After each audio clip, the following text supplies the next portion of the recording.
may I invite Mr. Vikramaditiya Chaudhury, CEO of Touchstone, who has been focusing on skill development among our youth. Thank you very much. Thank you, sir. Without going into any lengthy salutations, good afternoon, ladies and gentlemen. As always, a pleasure to be here before you.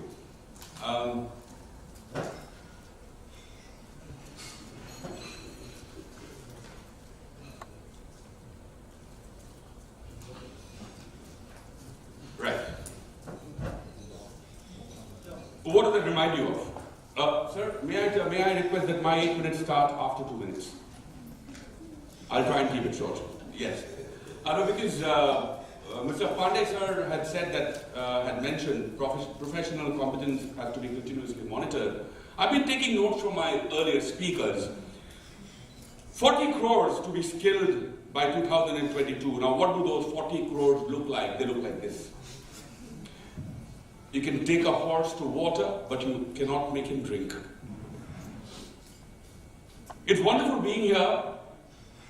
At the same time, a little frustrating because I remember a year ago, standing at the very same place, speaking the same things that I spoke. I'm back again, beating the same drum, and in my humble opinion, it's still not working. I'm talking about horses, or the think tanks, the glitterati, the intelligentsia, whatever you would like to call them, the policy makers. You are still not looking at it the right way. Honorable Minister Sir mentioned a very important word, and that word is fear. Fear is the best motivator. Skilling succeeds only if one is willing to succeed. Now, instead of making all these wonderful plans of skilling and creating carpentry classes and stonemason classes, are you motivating the youth? Are they interested in being skilled?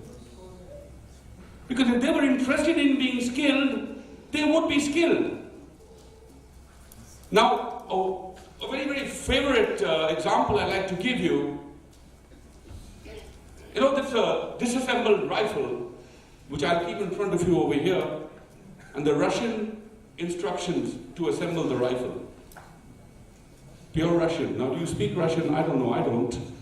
You probably looked at the rifle for 2 minutes, the instructions for 3 minutes, and keep it away. You're not going to assemble the rifle. You will not want to inculcate the skill sets of how to assemble a rifle and fire it. I'll change the scenario and I'll tell you I'm leaving the rifle here, I'm leaving the Russian instructions here, and in 15 minutes, a tiger which hasn't eaten for 12 days is going to walk in through the door. You are all going to try and assemble the rifle, am I right? So the point here is, there are refugees who are streaming into Europe, looking for training and employability. Europe has a wonderful model of soft skills and hard skills. They not only teach them the hard skills, they also make the refugees fit in with the country that they have come to, whether it's the Italian customs or the German customs or the French customs. They are taught the language, they are taught the behavior, the norms. The state sponsors the entire training so that the Syrian who has come to Italy today, in 5 years' time, he becomes an Italian in the true sense of the word. No, but that's a wonderful system. So the Syrian is fleeing his home for fear of his life. Fear is the motivation. And India, which doesn't even have 1/10 of this infrastructure, you also have people coming in through your porous borders across Assam, coming here, skilling themselves, becoming plumbers, becoming cycle rickshaw repairmen, becoming cobblers. They come from the neighboring countries, they go in through your borders, and in 5 years' time they become Indians. They too are motivated.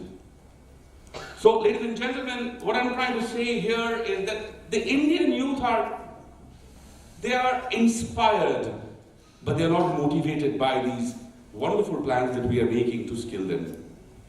Because we are trying to inspire them by telling them that this is what is going to work for you, it's good for you. There were 3 friends. 2 became successful, 1 became a beggar. One day they found him sitting below a tree smoking a bidi, an Indian cigar. So they tried to motivate him by telling him that, listen, I've got a dirty lawn. You come and clean it up, I'll give you money. He said, so what? He said, you come every day, I'll give you money every day. He said, so what? He said, by and by, you'll have to employ more people because I've got more friends with dirty gardens. You can rake up their leaves and earn money and you can open a company. He said, so what? He said, you'll become rich. He said, so what? He said, you will have cars, you will have a fleet, you will make a lot of money. He said, so what? He said, you'll become a rich man. He said, so what? He said, you will be peaceful and happy. He said, I was below the tree smoking my weed before you came and you disturbed me. So what's your motivation in life? I'm asking this gentleman here. This gentleman here, I'm asking, what is your motivation in life in not drinking that water, which the government, the authorities, the think tank are all giving you? He says, I am inspired, but I am not motivated.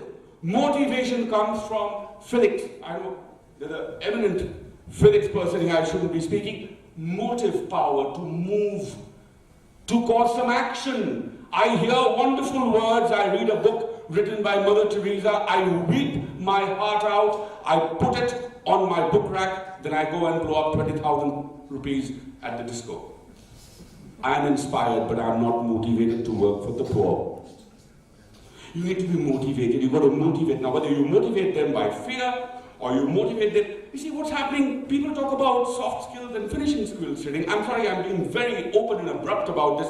I have been a soft skills and a finishing skills trainer with IIT Guwahati for 7 years. 7 years I trained the final year boys and girls for their pre-placement, and I got congratulatory messages. People queued up in line to call me and say, it's a wonderful workshop. In 2012, I didn't contact IIT Guwahati anymore because of a very personal reason. They never contacted me in 2013 or in 14 or in 15. I think they must have found somebody else better than me, cheaper than me, to do the workshop. And when I called up, they said, no, those classes have been cancelled. We don't have any more soft skills training or finishing skills training anymore, sir. But yes, our strike rate on the employment has also gone down. That we have to admit to you. I'm sorry, I'm being very bold and open about this. I don't need to mince my words. I'm at my age and my stage in life. Given the diversity of India, forget about going to CLMV countries or going to Europe. In India, your culture changes every 200 kilometers. So you take a boy from Assam, send him to Arunachal, he won't fit in. You try and send a boy from Northeast India to Western India, he'll cry and run away because he has not been given the soft skills training. Wake up, focus on soft skills. How does he assimilate? Teach him the customs where he is going to. The way of life, the food habits. You're not doing that. You were intent on making him a carpenter, sending him to Delhi. It's not going to work because he can't speak Hindi. He doesn't know what chola bhatura is. He can't take the heat. So he runs back home and tells them it doesn't work. Next time don't go. And that's what he tells the village where he came from. Kuch nahi hota hai. Oh, humko bheja tha. They sent me, I came back, it doesn't work. So first start the assimilation process. Mr. Chaudhury, you have 2 minutes left. I have 2 minutes, yes, thank you, sir. I have more than actually finished. I don't have anything really much to say. I'm missing Mr. Bedi here. You know what we are talking is actually about employability and fitment. Anybody who's educated is employable. Anybody who has a degree is employable. But unless you conform to the organization, to the environment, you don't fit in. You have to fit in. And if you fit in, even if you lack the skills, they will teach you. Mr. Bedi, who was here, I was looking forward to speaking in front of him. Unfortunately, he's not here. This is a wonderful movie which was released in the year 1989. I don't know how many of you are aware of it. This movie was released in 1989. Mr. Bedi was the producer of the movie. It had fine actors. Some of them are very big names today. One of them is an author. And there was a gentleman who played such a small, insignificant part in this movie. It was all of 3 minutes and 20 seconds, broken up into 3 parts. That even today, if you search for this movie in Wikipedia, or even in the movie, if you download it from YouTube, his name does not feature in the list. It's not there. But this gentleman today is a bigger success than all the other people who made the movie combined. And I'm not leaving anybody out. You add them all together, you take this man, he's bigger than them. His name is Shah Rukh Khan. This was Shah Rukh Khan's first movie. His part was hacked down to 3 minutes. Now, all of them were fine actors. They had hard skills, he had soft skills. They were all employable, but Shah Rukh Khan was the one who fitted in. For whatever it's worth, for crying myself hoarse, if there's anybody here who can help us by focusing on soft skills. When you open a finishing school, get trainers who are competent, because an incompetent trainer will produce further more incompetent students. I have been to finishing schools where the finishing school trainer has pulled out a red and blue towel from his pocket and mopped his brow. He wears socks with holes. You expect that fool to train your students to become executives? Fit into the corporate world? You must be joking. I might be unruffling a few feathers out here today, ladies and gentlemen, but I certainly don't care.